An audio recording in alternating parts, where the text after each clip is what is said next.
Bonjour à tous, j'espère que vous allez bien. On va essayer de procéder avec cette manière, le temps de trouver une application qui pourrait faire du handwriting, c'est-à-dire que à partir du PC, que je puisse vous écrire directement sur l'application. Donc si vous avez des solutions à ce sujet-là, n'hésitez pas à m'en faire part. Donc voilà, donc nous reprenons le cours des bascules. Et donc, je fais une petite introduction. Nous avons vu précédemment tout ce qui était bascule asynchrone. Et on disait qu'une bascule asynchrone, c'est tout simplement une bascule où on n'aurait pas d'horloge. C'est-à-dire que le fonctionnement normal de la bascule est assuré sans pour autant se préoccuper si on aurait une horloge ou pas pour l'actionner prioritairement. Voilà. Tandis que dans un autre temps, on aurait ce qu'on appelle les bascules synchrones. Et c'est des bascules où forcément elles sont actionnées prioritairement par la présence d'une horloge dans son état actif. En exemple de bascule asynchrone, nous avons traité de la bascule RS, et donc c'est une bascule pour dire reset, R pour dire reset et S pour dire set.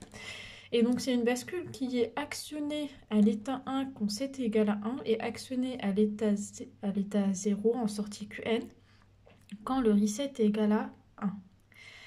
On avait vu la table de vérité de la RS et de la R bar S bar. C'est la même bascule, sauf que celle-ci est réalisée par tes portes nord et celle-là est réalisée par tes portes Nantes. Voilà. On a vu les tables de vérité des deux bascules. Alors, ce qu'on va traiter et ce qu'on avait anticipé déjà avec la TLCC1 vendredi, c'est la bascule D. Et donc la bascule D, c'est une bascule qui, en état, quand H est en état actif, le fonctionnement se résume à dire que l'état QN et c'est tout simplement l'entrée D, c'est-à-dire que la bascule reprend l'état en entrée. Quand H est dans un état inactif,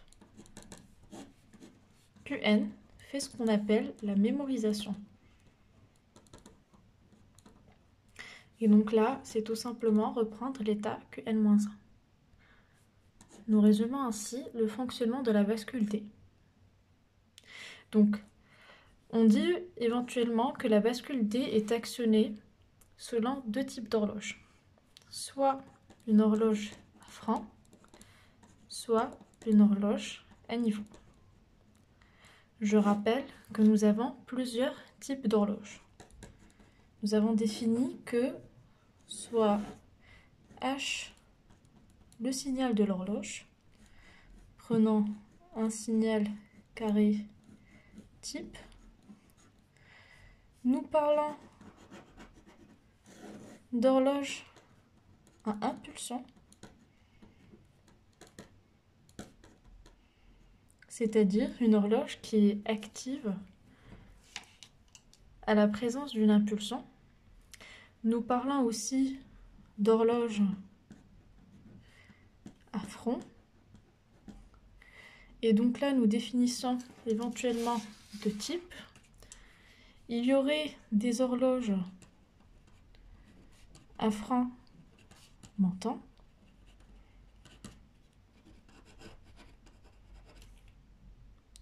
et des horloges qu'on note généralement FM pour dire franc montant ou horloge à franc descendant FD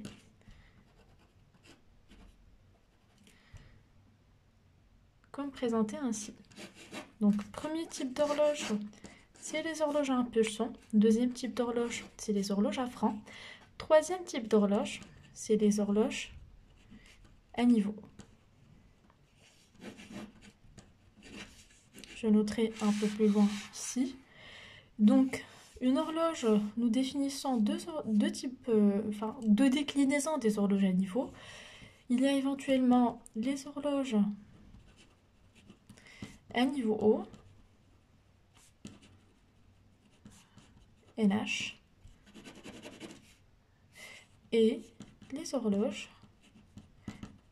à niveau bas, NB.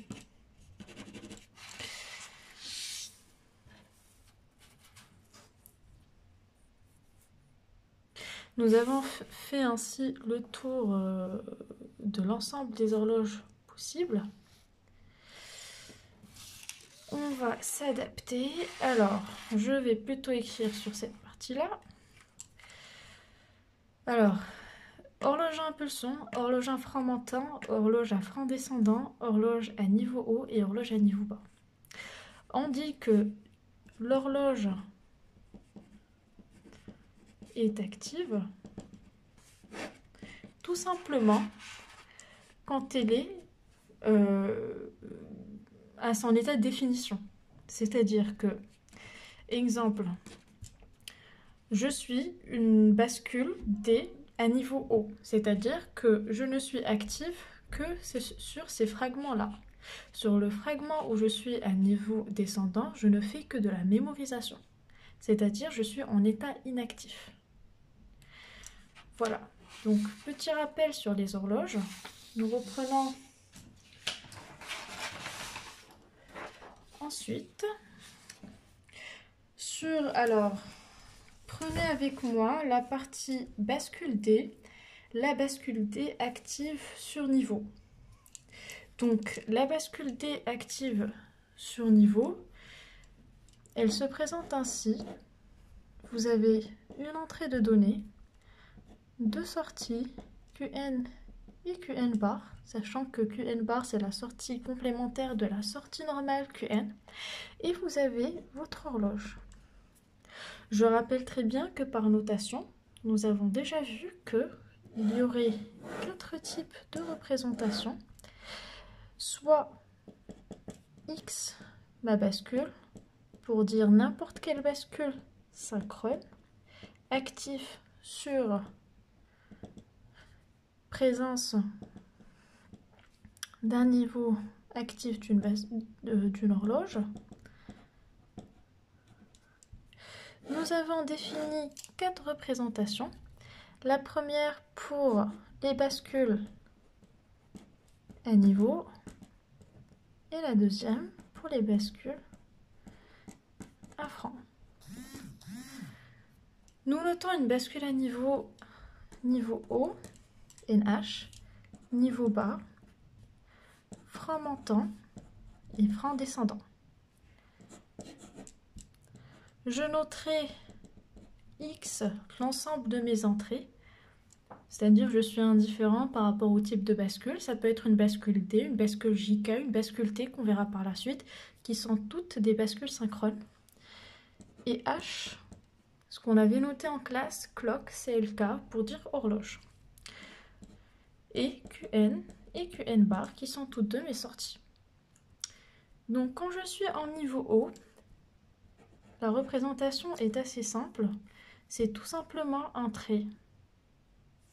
Quand je suis plutôt en niveau bas, il y aurait éventuellement un petit rang avant pour dire que je suis à l'inverse de mon niveau haut, donc je suis en niveau bas. C'est tout simplement un rond. QN, QN bar, et puis mes entrées X.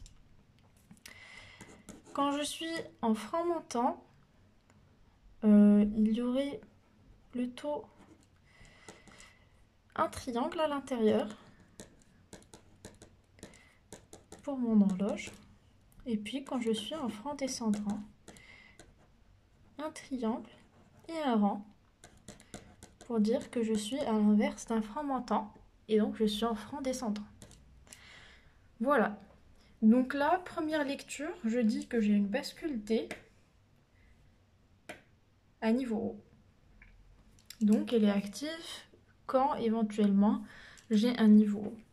Il faut savoir que les bascules, la table de vérité d'une bascule se définit d'une manière assez généraliste, c'est-à-dire qu'on ne la définit pas éventuellement par rapport au type de l'horloge, mais on se contente de dire que ceci est la table de vérité de ma bascule quand l'horloge est en état actif et quand l'horloge est en état inactif, tout simplement. Donc, pour la bascule D, et ça vous permettrait de remplir le tableau de fonctionnement de la bascule qui est juste en bas, vous avez une sorte d'entrée et vous avez la sortie. Et donc, vous avez une définition sur le fonctionnement.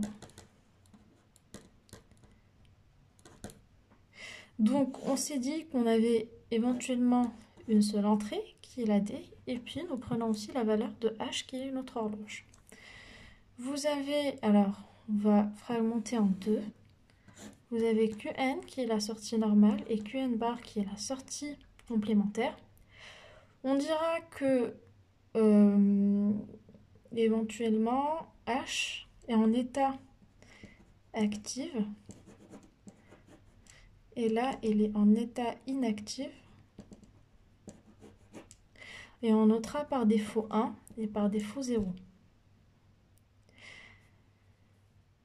Donc, quand mon horloge est active, normalement, je devrais avoir le fonctionnement normal de ma bascule T. On a dit que la bascule T, dans son état actif, elle ne fait que recalquer la donnée en entrée.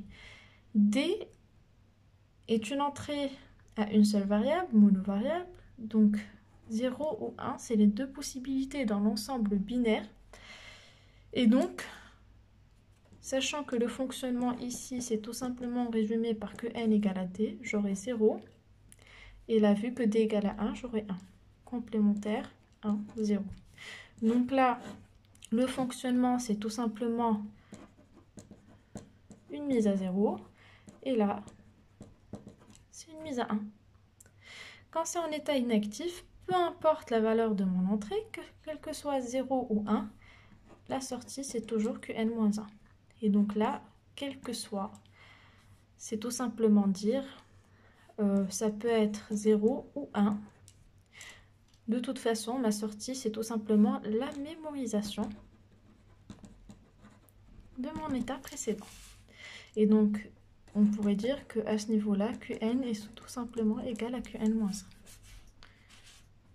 Voilà. Donc, je vous laisse le temps de reprendre ces éléments-là et puis de penser au chronogramme.